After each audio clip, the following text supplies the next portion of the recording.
of those living with autism day to day, they don't see it that way, especially some from the popular Netflix reality series, Love on the Spectrum. The show gives an inside look at the lives of single people across the autism spectrum as they tackle the dating world, the ups and downs that come with us. One of the stars with us now, Dani Bowman. Dani, good to see you. It's really great seeing you, Leland. Thank you. If you think about the larger sense of what's happening with autism and the increased awareness, the increased conversation about it, the willingness to have conversations about it, that's a good thing, right? Yeah, indeed, it is a good thing. And honestly, I see it as a progress. It's not that autism is suddenly more common, it's that we're getting better at recognizing it. When I was little, not many people understood what autism was. Some people still don't. But now, thanks to awareness and education, more kids are being identified earlier, which means they can get the support they need sooner. As someone who was diagnosed at 4 and didn't speak until I was almost 6, I know how important early diagnosis and support can be. The numbers going up isn't scary. It means fewer people are slipping through the cracks. And that's a good thing. Though we still have a long way to go with understanding and acceptance. But this is definitely a step in the right direction.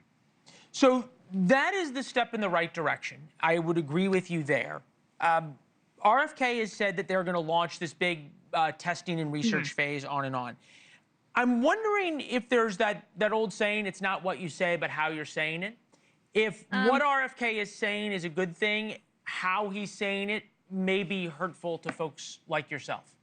It is hurtful, yes. And what I'm trying to answer to this question about saying positive things about RFK Jr. statements, we've made a lot of progress changing the narrative around autism, especially thanks to older self-advocates like myself and shows like Love on the Spectrum.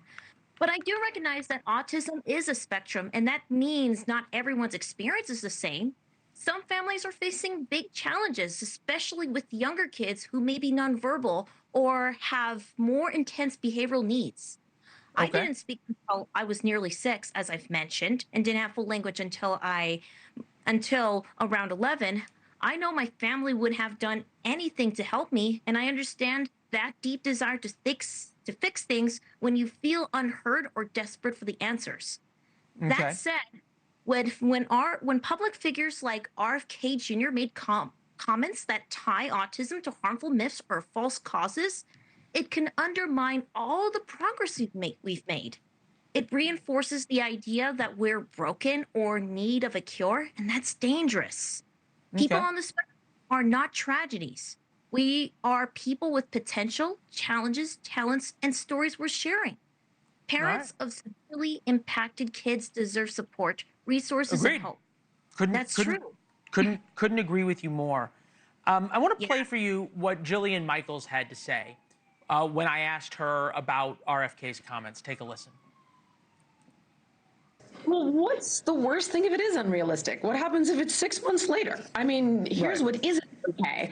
Having these chronic diseases and conditions like autism and so on and so forth not be researched to get to the bottom of what is going on. You realize that we have the worst health out of all the G7 countries, and we spend the most on healthcare. Why are we not asking these questions?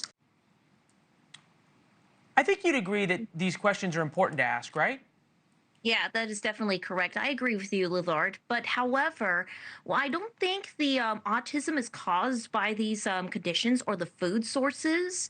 However, what I think what autism was caused by is actually caused by genetics. It caused by hereditary. It runs on it runs through the family. And yes, severity of autism can be caused by other health issues, such as being born premature or having fetal alcohol syndrome. Does depend on the severity of autism. All right. Dani, congratulations. I know you had some parents who really cared so unbelievably about you and put in so much work and so much effort. You, like me, is proof that parental love can move mountains and do so much. So thank you for being with us. We appreciate it. Thank you. Thank you for watching. Subscribe below and download our NewsNation app right now on your phone, and you will get fact-based, unbiased news for all Americans.